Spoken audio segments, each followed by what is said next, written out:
Yogyakarta, daerah istimewa yang letaknya di selatan Jawa Tengah ini menjanjikan surga dunia untuk para penikmat keindahan alam yang tak akan pernah hilang. Keberagaman arsitektur Buddha menampilkan berbagai candi yang menjulang menjadi sebuah mahakarya yang diakui dunia. Salah satu ukiran candi yang berdiri tegak di kawasan Sleman, Yogyakarta ini adalah Candi Ratu Boko.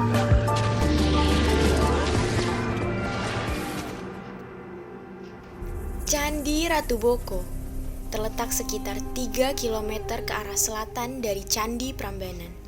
Kawasan Ratu Boko yang berlokasi di atas sebuah bukit dengan ketinggian kurang lebih 195,97 meter di atas permukaan laut, serta memiliki luas 16 hektar dari loket tiket sampai ke Gua Lanang dan Gua Wadon. Candi Ratu Boko dikelola oleh dua instansi, yakni milik Taman Wisata Candi dan situs-situsnya yang dikelola oleh Purbakala. Situs Ratu Boko sebenarnya bukanlah sebuah candi, melainkan reruntuhan sebuah kerajaan. Oleh karena itu, Candi Ratu Boko sering disebut juga Kraton Ratu Boko. Kraton Ratu Boko memiliki dua versi cerita yang berbeda, yakni sejarah dan legenda. Sejarah Ratu Boko pertama kali dibangun oleh Rakai Panangkaran pada abad ke-8, tepatnya pada tahun 792 Masehi. Kemudian Rakai Panangkaran mendirikan sebuah prasasti yang bernama Prasasti Abaya Giri Wihara, yang berarti sebuah asrama yang berada di atas bukit yang aman dan damai. Perlu digarisbawahi bahwa Rakai Panangkaran berasal dari dinasti Shailendra atau Mataram kuno. Rakai Panangkaran juga memiliki beberapa peninggalan, di antaranya 3 patung Dhyani Buddha, reruntuhan stupa, lempengan emas, dan stupika. Nah, kemudian untuk beberapa tahun lagi Rakai Panangkaran telah mengundurkan diri sebagai penguasa di sini karena beliau ingin memusatkan kebutuhan rohaninya dengan berdiam diri di dalam wihara tersebut bersama para orang-orang suci agama Buddha. Kemudian pada tahun 856 Masehi, datang penguasa baru dari agama Hindu, dinasti Sanjaya yang bernama Rakai Walayang Kukubayone. Nah, kemudian berdasarkan prasasti Pereng yang berangka pada tahun 863 Masehi yang menerangkan bahwa Rakai Walayang Kukubayone telah mendirikan Candi Badraloka, yaitu candi untuk persembahan Dewa Siwa. Ya, peninggalan dari Rakai Walayang Kukubayone sendiri adalah ada patung Durga, ada patung Dewi Durga, ada Lingga Yoni, dan ada Arca Ganesha. Ya, kemudian karena di sini dilihat dari letak geografisnya yang memang sangat tidak menguntungkan bagi keraton di sini, maka sang raja ini mulai berpikir untuk akan dipindahkan di tempat yang aman. Ternyata tempat yang aman atau tempat yang tepat itu pindah ke Kediri atau di Jawa Timur.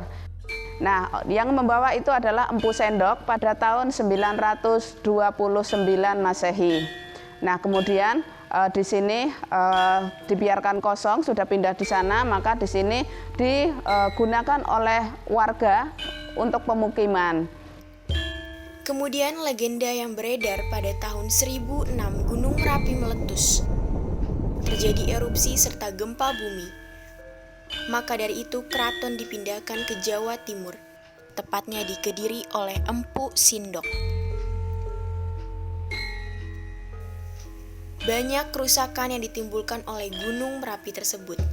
Karena letusan yang sangat dahsyat inilah sehingga pada tahun 1790 ada penelitian yang pertama dilakukan oleh bangsa Belanda, yaitu Van Bohos, dan 100 tahun kemudian dilakukan oleh F.D. Busch dari Belanda, disusul oleh Magensik, Starhim, Junhoek, dan Brumund.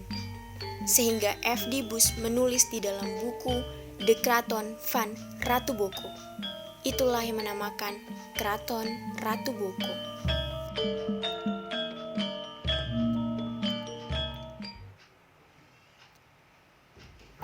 Pada tahun 1950, ada pemugaran yang pertama, yaitu pemugaran Gapura.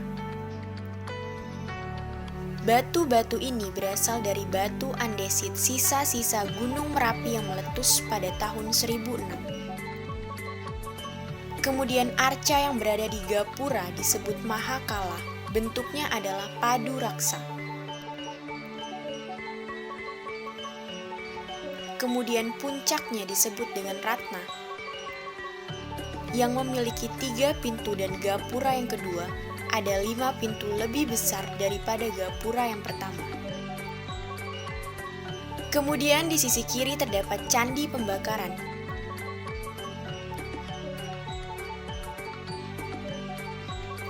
Digunakan oleh masyarakat Hindu untuk upacara api suci.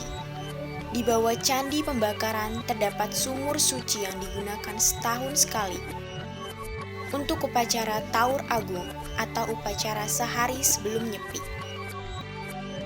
Di sebelah utara Candi Pembakaran itu ada tandon air.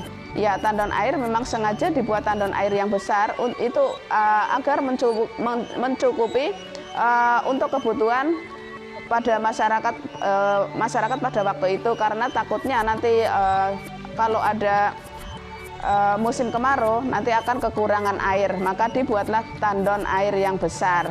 Nah, tandon air itu memiliki kedalaman 2,8 cm dan airnya berasal dari air hujan dan air mata air. Kemudian sekitar 45 meter dari gerbang pertama yang berada di sebelah timur laut terdapat sebuah pondasi yang dibangun dari batu kapur yang diberi nama Candi Batu Kapur. Bagian atasnya yang sudah tidak bersisa diperkirakan terbuat dari bahan kayu yang gampang sekali hancur. Batu-batu yang terpendam dari tandon air tadi. Nah, batu-batu itu sebelum Gunung Merapi meletus itu adalah sebagai pagar keliling tandon air. Nah, tetapi begitu meletus, Gunung Merapi meletus, akhirnya batu-batu yang tadinya sebagai pagar keliling itu sudah ambruk ke tengah semua dan baru digali pada tahun 2015. Nah, batu-batu yang di sana itu nanti kalau sudah mencapai 80% akan dipasang balik. Kemudian terdapat alun-alun yang dipakai oleh keluarga kerajaan ini untuk kepentingan orang banyak. Dan juga terdapat paseban sebagai ruang tunggu tamu yang ingin berkunjung ke raja. Di sana juga terdapat paseban 1 dan 2. Setelah paseban ada keraton atau istananya dahulu. Waktu agama Buddha berkuasa, istana digunakan sebagai Abaya Giri Wihara. Selanjutnya di bagian selatan Gapura Candi Ratu Boko ada berupa reruntuhan bangunan berbentuk dinding setinggi 3 meter dari batuan andesit yang diberi nama Pendapa atau Pendopo. Selanjutnya ada Keputren. Keputren merupakan tempat tinggal bagi para raja dan putri. Lingkungan Keputren yang dibatasi oleh pagar batu setinggi 2 meter berukuran sekitar 31 dikali 8 meter dan terbagi 2 dengan dibatasi oleh tembok batu yang mempunyai sebuah pintu penghubung. Terdapat 3 buah kolam berbentuk persegi dalam lingkungan Keputren pertama. 2 kolam berbentuk persegi panjang membujur arah utara sampai selatan dan berukuran lebih kecil dibanding kolam yang berbentuk bujur sangkar. Dalam lingkungan Keputren kedua, terdapat 8 buah kolam berbentuk bundar yang berjajar dalam 3 baris. Keputren juga dipercaya sebagai tempat pemandian bagi raja dan juga bagi para wanita. Itu adalah batu batu alam, tapi itu hasil dari pahatan, ya kurang lebih kedalamannya itu mencapai 3 meter. Nah, airnya itu berasal dari air hujan dan air mata air maksudnya. Terdapat 2 buah gua di lereng bukit kawasan Ratu Boko yang disebut Gua Lanang dan Gua Wadon. Gua Lanang mempunyai lorong persegi dengan ukuran lebar 3,7 meter, dalam 2,9 meter dan tinggi 1,3 meter. Di dalamnya terdapat relung seperti bilik yang berada di sisi kiri, kanan, dan belakang gua. Gua Wadon ukurannya lebih kecil dibandingkan dengan Gua Lanang, namun ketinggiannya sama, yaitu tinggi 1,3 meter, lebar 3 meter, dan dalam 1,7 meter. Di bagian belakang gua juga terdapat relung seperti bilik. Dan sampai saat ini, Candi Ratu Boko masih dalam proses pemugaran dengan memberi kode pada batu yang ditemukan dan masih banyak misteri yang belum terpecahkan.